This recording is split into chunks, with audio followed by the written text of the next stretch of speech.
99 Suburban. We are almost 1,000% sure we fixed the security-ness.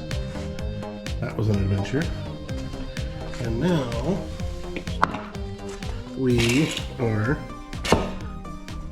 track your wheels for safety, kids, going to dive into our axle seals.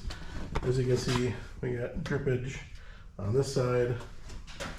Pads are inundated, and the key is not here.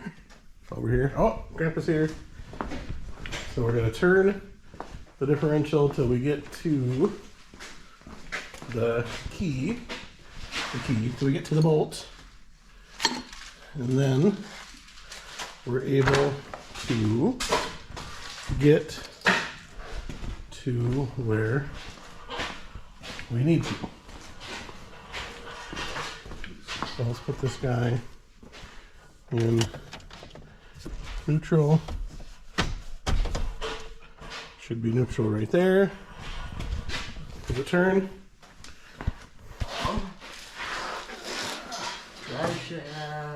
Or just grab the hub. There we go. Yep, these would turn before. It doesn't do anything. Because they both can't turn the right way, right? I could turn these before. Okay. It's not spinning anything though. Oh, it's in neutral. That's right, it's in neutral, so it should work. And we got our seals, and we'll go from there.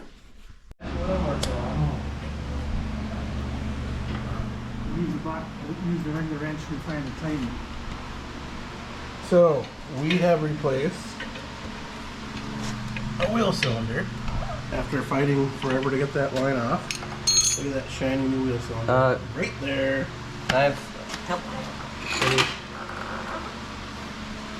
So now we're going to snug up the line to the back. Over here, because it's getting late, I think we might either A, we might go ahead and swap just the shoes off, or B, just leave it. Go through and rough up the shoes, rough up the drum a little bit. The majority of the braking on these things, of course, is the discs in the front. This line does crack loose to get into the wheel cylinder, but nothing is really over here and leaking. So we're good to go with that.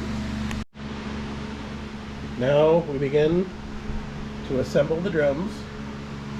We got new shoe there, new shoe over there, all the old parts there, new parts for this side, new parts for that side, new hardware. And one thing you do is lube up the backing plate where anything might get close to it. And so we go through, and that lights do a little flickery thing, doesn't it? Any pivot points, any whatever, we do what we can. Okay, we believe we have brakes installed professionally. It was a little bit of an undertaking. Yep, we don't do drum brakes all the time, so it's a little bit different. I got an axle. We're going to sneak back in here, get a little bit of lube on the seal. We're using genuine GM Lupra plates. That is vintage. So we got that guy. So this is what you're supposed to use in GM engines to put back together and etc. So we need to do that here. So last but not least, our C clip. Put your hand on the end of this so this doesn't fall. We'll do our C clip installation once we get that, and then we will move over to the other side and decide what we do over there. Well, this looks way better than where it was. Just a little bit of goo slid in there, keep her nice and looby-doobied, and then our axle will go in without making a mess and turn up our new seal. That's what Grandpa said he wanted on the seal. Beautiful. Okay. Ooh, we'll be back. We always have a minor disaster of tools, don't we?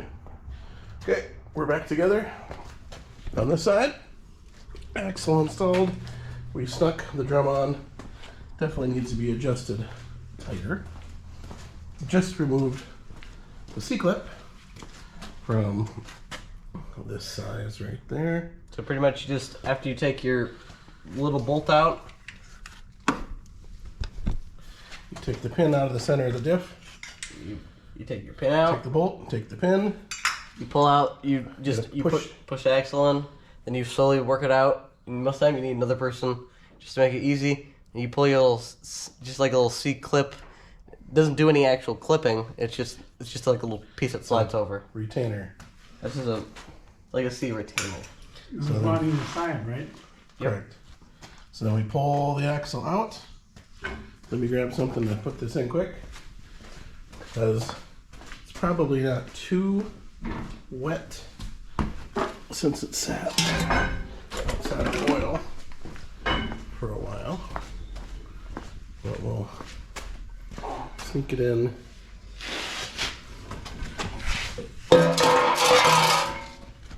And out she comes. And we'll check the grooves on here. There's a little, I felt one by It the. looks about the same as the other side, to be honest. So, no complaints there. Nothing like that 80-90 smell. Oh. And we'll set that. Easy way to press out all your studs is you just go, ka-choke, around that. Yeah. You know, that round over here so it doesn't get bumped over. So, I'll let you. we are ready with the press if we had to do stuff, but we don't need for these. The bearings go inside over here because we don't got a semi-floater or a flow floater or anything like that. There we go. So, if you have never had the luxury of doing drum brakes on an OBS Chevy, the same general principle goes back to the 70s and 60s and 50s. So here we go. Start with having the right tool to do all the different things. This is the S13A by Mac Tools, USA. Deep pockets here in the shop. Deep pockets. 50 years old. 50-year-old Mac tool. So you got it's got a little taper up on the one end, so you push it over your guy, and then you spinner.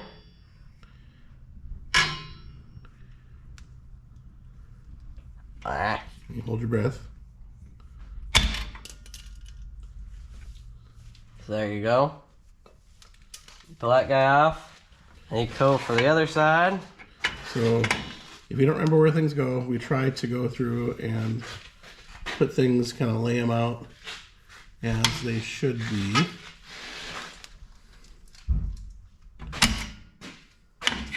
So now, got all that off.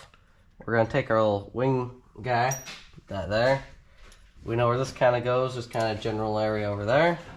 We'll pull our bar out. I think it's called an equalizer bar, if I remember. Yep, something. So spring towards the front. So now,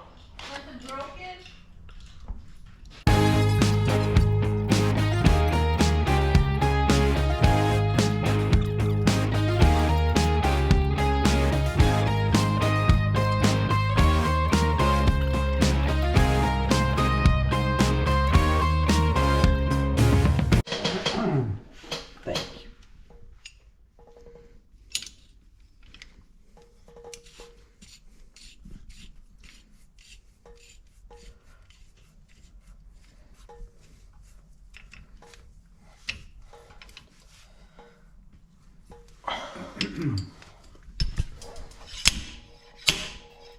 Nothing to it.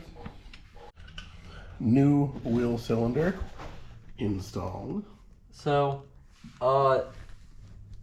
we're using a 9/16 because it seems to fit best for us. Even though we do have many metric line wrenches, this SAE one fit by far the best. So it's one fitting here. We had the other side. We had to heat it up with a small propane torch. So, and then it's two 13mm bolts. So we just replaced it for the other one because it really doesn't cost very much and it is cheap insurance. Yep.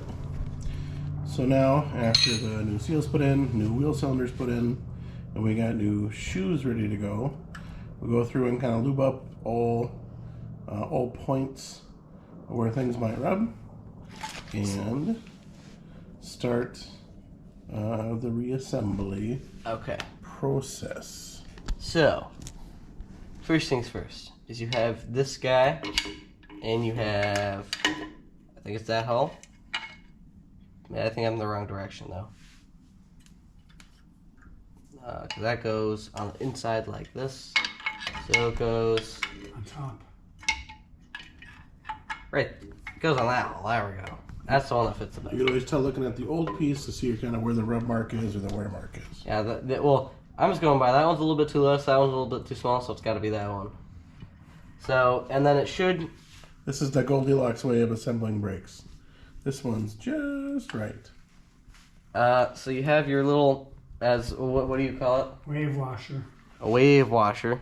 So it's like a little springy washer that you put in between. So you don't want to forget that. Almost forgot that, but I didn't forget that. So, and then you want to make sure you don't get any brake parts lubricant on your pads because that is bad. Hard to clean off again. So now you can take a vice grip and clamp it right in here to hold everything together nice if you don't have enough hands. If you have 3 hands, you're fine, maybe 4. But if you're just a normal human, then you need a vice grip. So the nice thing is that holds it, and we're actually going to reuse the old tiny clip because the last time we tried to put a new one in, it just broke. I just had it a second ago. Can't believe you lost it in that organization you have right there. Incredibly clean work environment.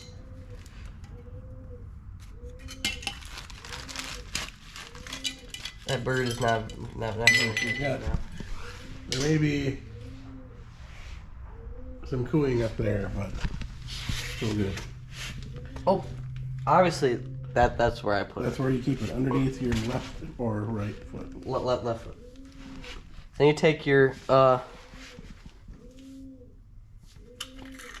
tiny screwdriver and you move it. You make sure that falls off. Make sure your vice grip doesn't actually vice grip.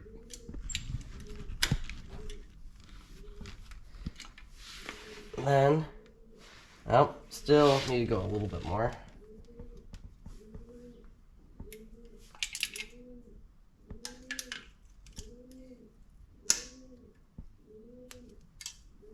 Doesn't, I need to go a little bit more. Trial and error. Also just a little bit too far away. There we go.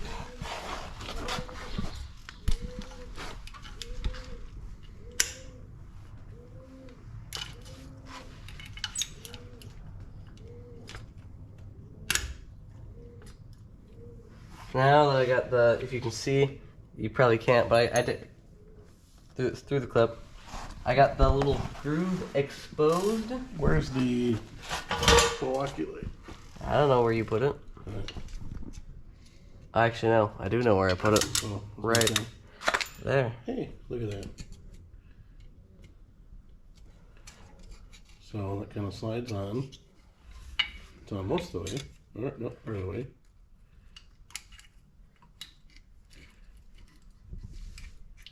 So if you have an edge next to it, you can kind of, there we go.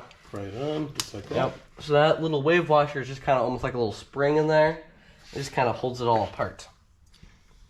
So now we got that all in nice. So kind of just get her so you kind of see where it needs to go. But don't worry, you can't put it in yet.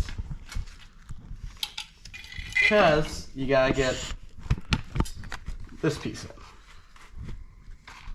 Which we're gonna reuse this piece right after we clean it up. Because last time we tried to use the one that I came with, and the springs are too long to actually do spring things for some reason, which is really weird. Yeah, the other piece would not give proper tension. So we are gonna clean up the old, and it works good, and drop it right in.